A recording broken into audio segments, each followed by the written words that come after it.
Malapit na naman ang tag-ulan at ilan sa mga kapatid nating sinalanta noon ng bagyong Ondoy, di maiwasang kabahan. Ang tanong, handa na kaya ang ating gobyerno para maiwasang maulit ang ganitong delubyo? Ikwento mo, Andrea Bautista.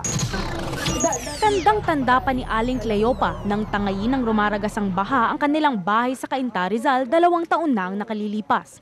Nakabangon man ng kaunti, matinding takot pa rin ang kanyang nararamdaman tuwing parating na ang tag-ulan. Ito, nangamba na naman uli. Kailangan nakahanda na pag dumating mo yung bagyo, na kami, mag-evacuate na lang kami.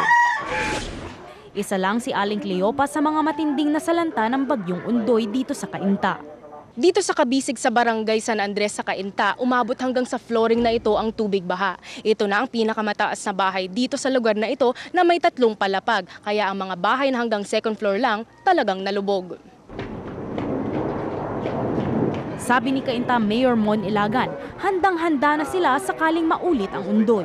Bumili ng 2 bako at mga barges para wala itong gagawin para i-desilt itong Cainta River. Bumili na rin kami ng 15 mga rescue boats ito.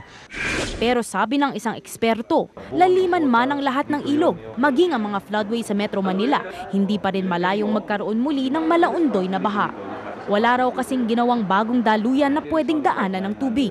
It's just a repair of the existing structures.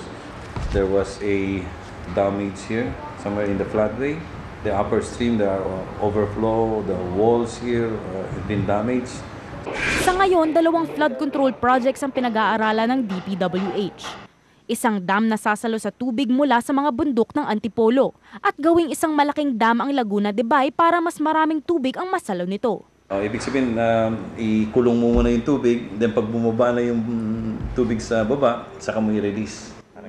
Ang problema, sa Pebrero pa matatapos ang pag-aaral dito ng DPWH. Habang naghihintay, hindi mayaalis ang pangamba kay Aling Cleopa at ng iba pang madalas na binabaha tuwing umuulan o may bagyo. Andrea Bautista, News 5.